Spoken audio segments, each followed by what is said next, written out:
this is your printed pattern. You find this pattern for the vest on resource bookings. You need to print this out on an A0 format or size, and it comes on 2 sheets. You can see these over there. Cutting instructions are all written down on the different pattern pieces. Those little squares over here, the 10 by 10 centimeter squares, that just do not cut. You can always measure if it's to scale, so that you're true to scale, and then just follow the cutting instructions and block fuse the pieces that you need to block fuse. These are types of fusing that we're going to use, or I'm explaining them for a second. This darker one is a non-woven fusing. A non-woven fusing is usually used for parts that need a little bit more stability, like waistbands, for example. This is a woven fusing. It's really used for garments, anything that has a slight movement. You don't want any stiffness to it, but you want some body to the garment or the item that you need to block fuse. So you can see the woven one, you can see the weave going through. This is a very lightweight woven fusing. I think this is the SE6925 you can get from Greenfields and other places as well. This is the code. This fusing is a non-woven, and you can see those little dots coming through, and what it does, it actually doesn't give after a while. So when it's fused on, it stays the same as is, whereas this white one here stretches, has a light stretch to it, so it's quite useful for garments. Both of these come in different colours, first of all. So the white one comes in dark, this grey one comes in white, and it comes in different thicknesses as well, depending on the fabric that you're using. So for this kind of exercise in body mapping, you're using a lightweight woven fusing with a light stretch.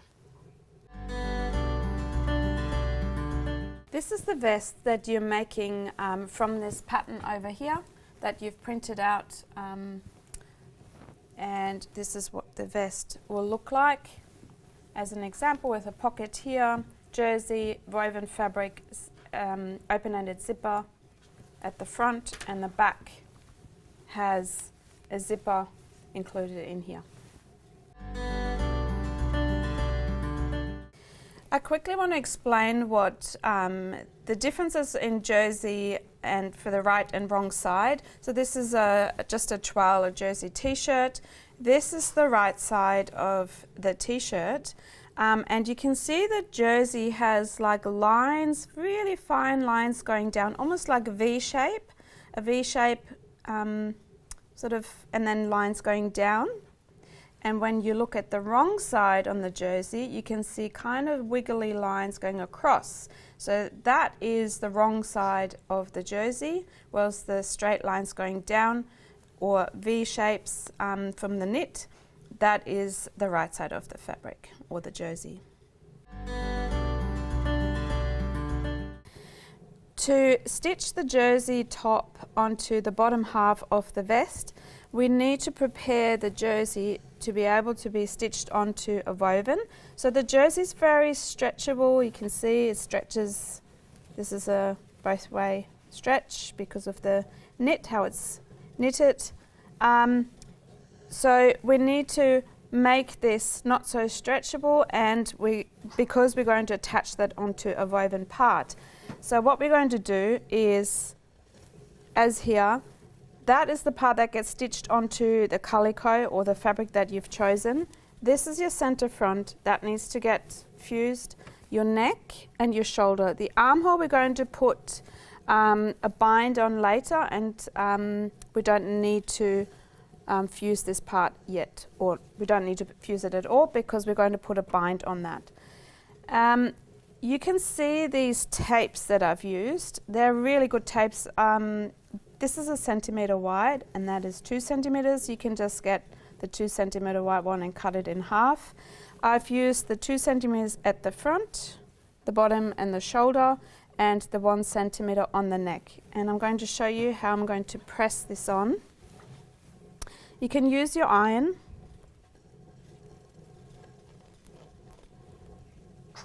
So go right onto the edge.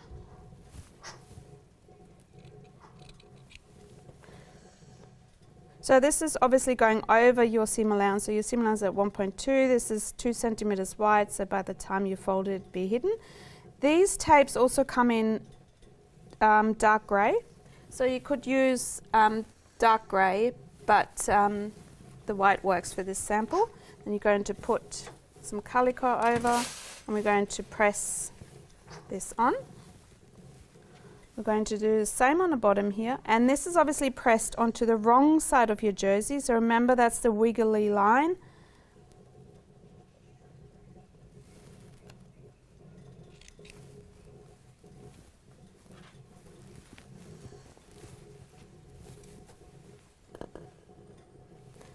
I'm going to move this and move my iron a bit closer.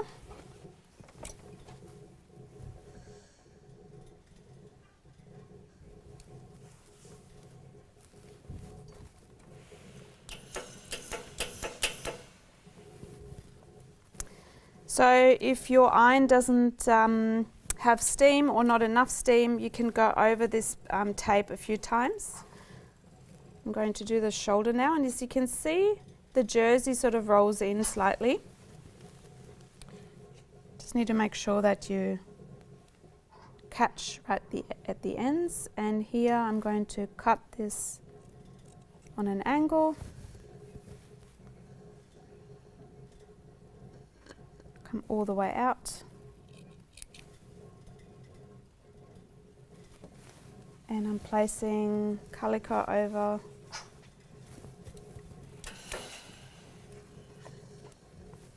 And now we're ready to do the neck. So with the neck,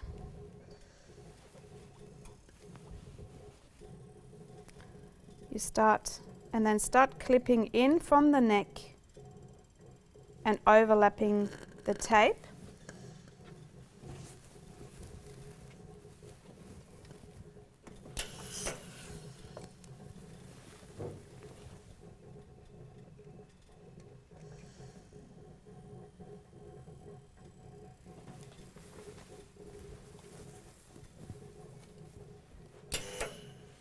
I'm putting the calico piece over because I don't want the glue from the tape come through accidentally and go on my iron. So this is takes a bit of time, but it's really well worth it, because then your neck doesn't stretch and you don't have problems putting a collar on.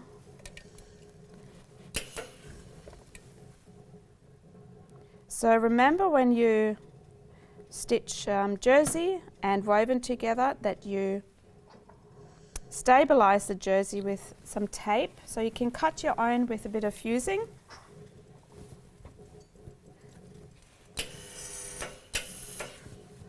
Okay, so I've prepared both pieces at the front. So I'll show you. This is the top half at the front. This is cut in jersey. The bottom part is cut in calico. So to be able to attach these two kind of fabrics, they're very different fabrics. They react differently. You want to stabilize the jersey because the jersey stretches and the calico doesn't stretch. And that's why we have fused these seams all the way along except the armhole.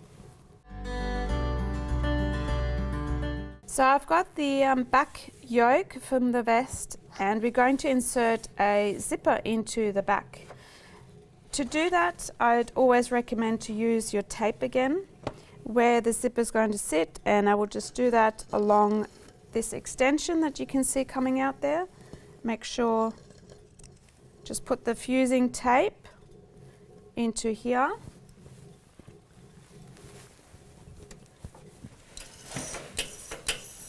Use some calico to cover the fusing tape so the glue doesn't get on there, and just do another second line on top, so it's quite So 1.2 seam allowance, so you can almost line it up along here.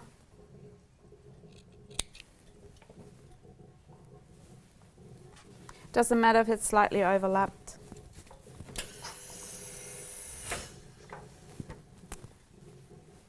So then this is this part fused to stabilize it for the zipper. And now we're going to fuse the bottom part. So this is the top half that we just fused, and now we're going to fuse the bottom part. Put this aside. Same thing here. Open it up and put fusing along here.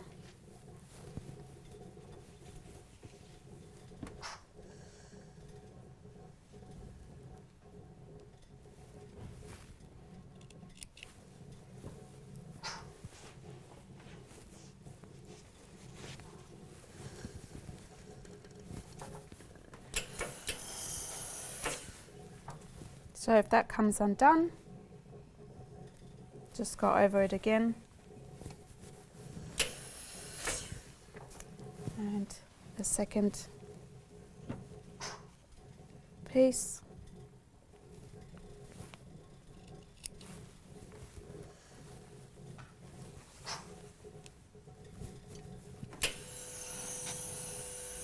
I'm using a bit of calico to place over it so the glue doesn't accidentally go onto your iron, as you can see here.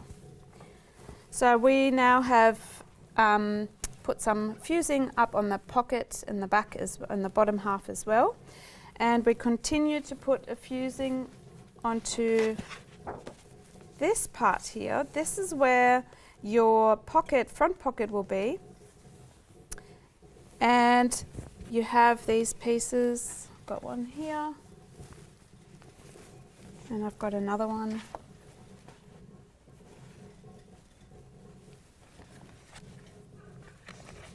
So we're going to block fuse, no sorry, that's a piece fuse. And that's the difference between block fusing and piece fusing, is that this part you cut the fusing first and then place it onto your garment and fuse it on. That is called piece fusing. Whereas if you a piece of calico and then cut out your pattern pieces, that is called block fusing.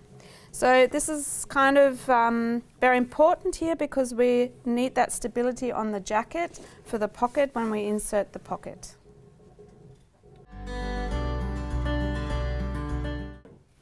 We're going to prepare the back and the front for the vest. We want to attach these pieces to the bottom part, so we're going to open the back and then open this and fold it down, and you can see those two notches here. This is where the zipper will sit. So we're going to prepare this.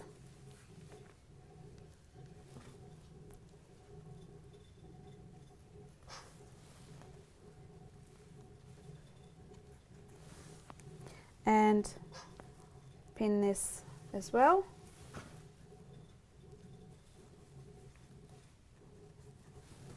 And we're going to pin the front. So open the front part. So it's really important that you actually really work thoroughly and lay this out, and then you won't have any issues putting the wrong part onto the pattern pieces. Pinning this on, and you can also feel once you put the fusing tape on, the jersey doesn't stretch anymore.